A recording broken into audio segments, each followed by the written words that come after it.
Nós estamos aqui hoje, quarta-feira, com a professora Marluce, que ela fez uma pesquisa do tipo etnográfico, a dissertação dela, a dissertação de mestrado. E nós do grupo gostaríamos que a professora falasse um pouquinho por que ela escolheu, né, esse tipo de pesquisa, a pesquisa do tipo etnográfica, para tratar da questão da violência na escola.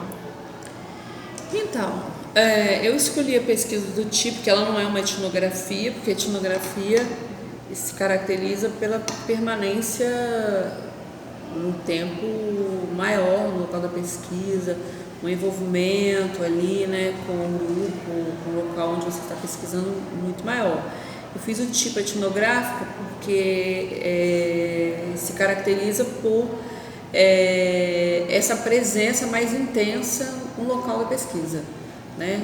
De envolvimento com diferentes sujeitos, com o contexto, com a história, de fazer um levantamento de dados mais aprofundados das circunstâncias, né, onde se dá aquele fenômeno, no caso aqui a violência racial, que é preconceito e discriminação racial, né? Então eu escolhi a pesquisa do tipo etnográfico por isso, ficar mais tempo e tentar aprender as sutilezas ali do cotidiano daquelas crianças, do dia a dia da escola, de conversar com os diferentes sujeitos. Então ela me dá a possibilidade, o tipo de pesquisa que me dá a possibilidade de ficar de forma mais mergulhada ali no local da pesquisa, um mergulho maior, mais intenso ali no cotidiano da pesquisa. Professora, aquela região é conhecida como uma região de índios, né? Mais com a população indígena. Então, assim, por que a escolha dessa cultura, da cultura negra, né, e a cultura indígena ao mesmo tempo para fazer essa pesquisa? Porque o fato de na época, ter morado lá e ter convivido com frequentes discursos de preconceito e discriminação contra os povos indígenas e de também muitos discursos de preconceito racial. Então eu queria entender se as crianças também elas reproduziam esses discursos, né? Então eu escolhi verificar como que se dava ou se acontecia o preconceito e a discriminação entre crianças negras, brancas e indígenas, né? E aí por isso que eu escolhi, porque lá tinha crianças indígenas na escola, tinha negras e crianças brancas também. Em outro lugar do Espírito Santo não seria possível, né? Porque só tem criança indígena na escola nessa região, por isso que eu escolhi. E era a região que eu morava, né? Então. Em que medida o estudo do tipo etnográfico contribuiu para a pesquisa da senhora? Exatamente por estar mais tempo. Então, eu fiquei muito tempo no campo de pesquisa, observando cada detalhe, a entrada das crianças, o recreio, a saída. Acompanhei crianças até na saída, até mais distante, até para fora da escola, mais tempo para observar a relação entre elas, o que elas diziam umas com as outras. Conversei com todos os profissionais da instituição. Então, esse estudo etnográfico, do tipo etnográfico, ele me ajudou a entender muito melhor o fenômeno, né, que eu estava estudando, que é o racismo entre crianças negras, brancas e indígenas, e contribuiu para que eu tivesse mais dados mais concretos sobre o objeto de pesquisa, sobre o meu objeto de pesquisa. A senhora poderia falar um pouquinho sobre os instrumentos utilizados nessa pesquisa? Então, até por ser do tipo etnográfico e eu estar muito tempo no campo, ter ficado muito tempo, eu usei de diferentes instrumentos, né? Máquina fotográfica, gravadorzinho, eu já andava com eles pendurados. O registro, eu não ficava com ele porque causava uma certa curiosidade. O que você está fazendo aí? O que você está escrevendo? Então, ligar o gravador era mais fácil, rapidinho eu fazia. E a máquina eu não usei fotos, era mais assim, vamos tirar uma foto e observar como que as meninas negras se comportavam diante da máquina, diante da possibilidade de tirar uma fotografia. E algumas outras fotos que eu tirei foi para eu lembrar depois e registrar, que na verdade o maior instrumento foi o meu diário de campo, que aí eu chegava em casa e aí eu registrava aí pelas fotos para eu lembrar, pela gravação e depois a transcrição também de entrevistas que eu fiz com crianças, funcionários, né? Então eu utilizei, até desenho eu utilizei, não coloquei, mas utilizei como forma de registro para eu lembrar depois e fazer análise. Então usei desenho, fotografia, o registro no diário de campo, entrevista semi-estruturada, conversas assim formais, observação, muita, né? De escuta, de assim, até de sílabas que as crianças falavam,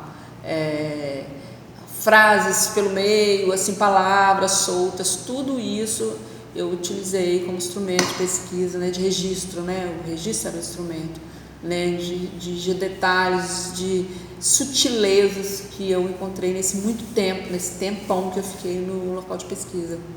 Eu ia perguntar se existiu algum instrumento de pesquisa que se destacou. Para mim foi a observação e as conversas, as entrevistas, né, semi-estruturadas, livres, que eu tinha com as crianças em vários espaços diferentes, e depois eu ia para o meu caderno num outro momento e fazia o registro ou gravava aquele momento ali. Então a observação, a conversa, as entrevistas e o registro do diário de campo. A senhora podia resumir um pouquinho esse cenário da pesquisa da senhora? Então, uma escola agitada, uma escola que era vista como uma escola de periferia, uma escola das crianças excluídas, das mais pobres, das negras. Então esse era o contexto. Quando se falava daquela escola, daqueles meninos assim, aquela escola, muito termos pejorativos eram usados para se referir a essa escola. Uma escola que ficava próxima, ou fica próxima ainda a grande empresa, hoje Fibria, antes era Cruz Celulose, com diversas outras empresas que prestavam pré-serviço para ela. Um porto imenso, que é o Porto Céu, que chegava gente do mundo inteiro no bairro, e um bairro precarizado, com uma desigualdade social muito grande no município.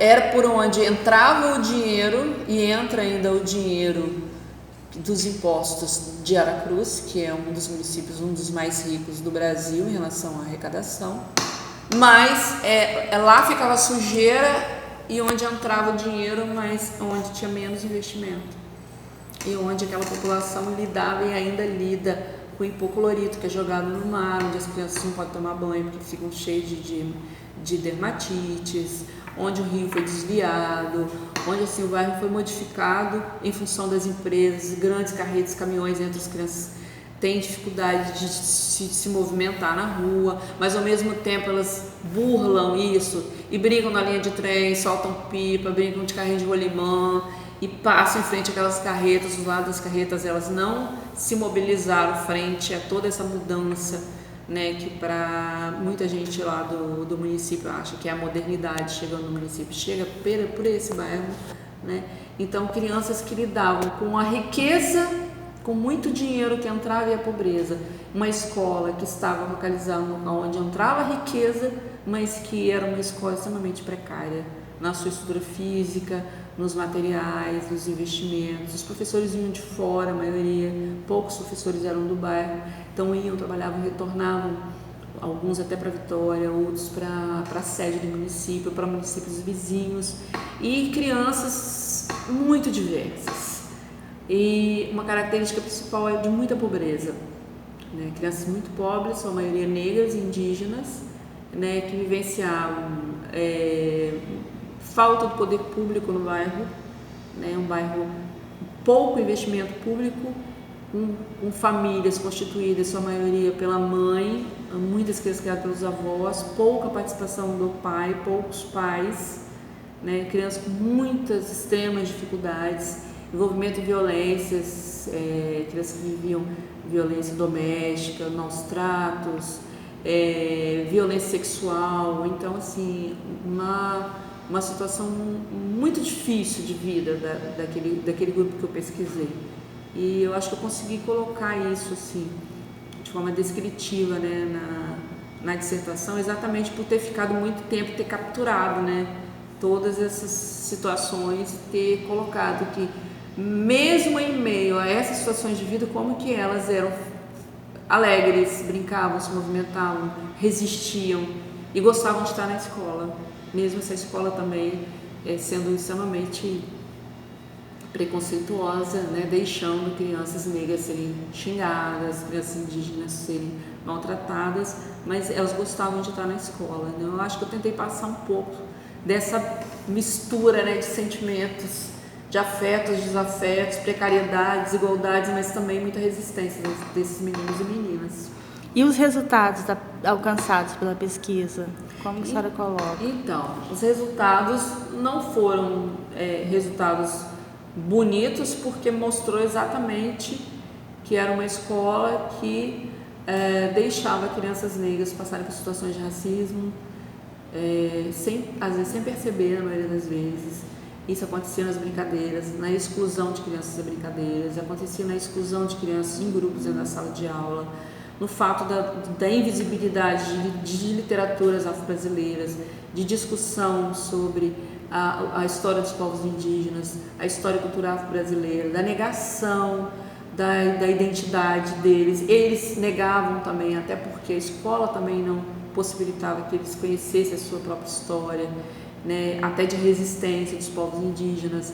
Estavam ali tão próximos, crianças indígenas que não conheciam na escola, eles não estudavam sobre os povos indígenas que estavam ali ao lado da escola.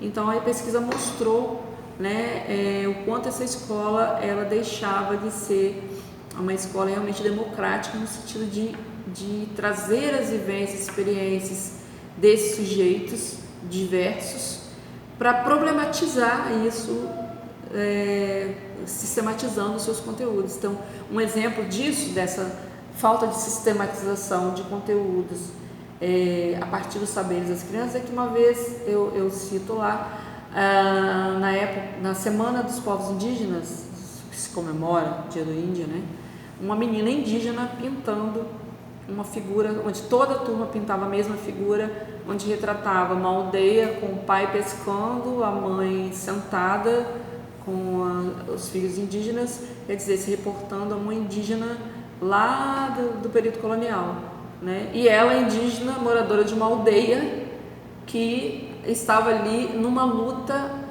por território, exatamente por estar num território pequeno, onde a caça e a pesca não eram mais possíveis, né, diante de tudo que a empresa e as empresas provocaram e outros aspectos, né, que eu menciono na pesquisa, que fizeram com que as aldeias ficassem pequenas e não tivessem mais como viver da sua forma tradicional. E muitas dessas crianças, os pais trabalham em posto de gasolina, em comércio, porque não tinha como viver, né, da mata, da terra, do trabalho no próprio território indígena, né? Então, o resultado da pesquisa mostra que a escola ela não considerava, né, todo esse entorno, todos esses atravessamentos culturais e étnicos que estavam presentes ali, tão vivos, né, dentro do seu espaço. E como, para finalizar, né, como é assim ser profissional da educação e ser pesquisadora ao mesmo tempo na escola que você trabalhava? Então, eu escolhi exatamente fazer a pesquisa num outro turno, né, para não ficar aquele olhar viciado, que você tem que ter o cuidado. E aí foi um aprendizado, né, de como que a pesquisa, principalmente etnográfica, possibilita ver coisas que você como profissional não consegue ver. Você acha que tá... Você até vê algumas coisas, mas você não vê de forma tão agravada. Quando você passeia pelas salas, fica nas salas assistindo a aula, quando você tem essa possibilidade de assistir vários dias a aula, de estar no recreio, dias e dias e meses, observando como as crianças brincam, observando a aula de educação física, de você como profissional não tem tempo, de como as crianças escolhiam os amigos para brincar e fazer os jogos de educação física, de estar na entrada e na saída por dias e dias e meses, quase o ano todo, foi um ano, né, intenso, só observando. Então a pesquisa etnográfica dá essa possibilidade de te fazer refletir como profissional e também de entender como que o profissional com uma carga, né, tão pesada, né, de trabalho cotidiano, deixa de ver coisas que acontecem com as crianças ali do seu lado, exatamente por às vezes estar envolvido em outras atividades e ter tão pouco tempo de estar mais com as crianças, ouvir as crianças, estar próximo a elas e ver seus dilemas, suas dificuldades, seu sofrimento, as violências que elas sofrem ali dentro do espaço da escola. Professora, a gente agradece demais essa contribuição, a senhora poder ter disponibilizado esse tempo para poder falar com a gente. E eu queria acrescentar que o resultado da pesquisa eu fiz questão de apresentar em todas as escolas. Então, todo o município ficou conhecendo o que acontecia ali e passaram a ter um cuidado, um olhar mais apurado para as relações entre as crianças que aconteciam no município, e isso virou uma formação de anos, a formação de educação para as relações étnico-raciais, e junto com educadores indígenas nós construímos também uma proposta para que os professores das escolas não indígenas ensinassem a história e cultura dos povos indígenas a partir do que os povos indígenas gostariam que fosse ensinado nas escolas. Então, foi um desdobramento da minha pesquisa, foi grande, anos de formação, e legal que pedagogos começaram a perceber, nossa, eu preciso estar mais atenta ao que acontece na sala de aula, mesmo que é diferente a posição do pesquisador mais tempo na escola, não tem como um pedagogo fazer a mesma coisa, né? Ele teria que estar o tempo todo só para isso, mas a minha pesquisa possibilitou esse olhar, dele ficar mais atento, orientar os professores viram, então todo o município acessou a pesquisa.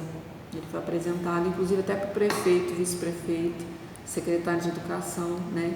Então ficou um alerta no município. Parece que está tudo bem, mas não está.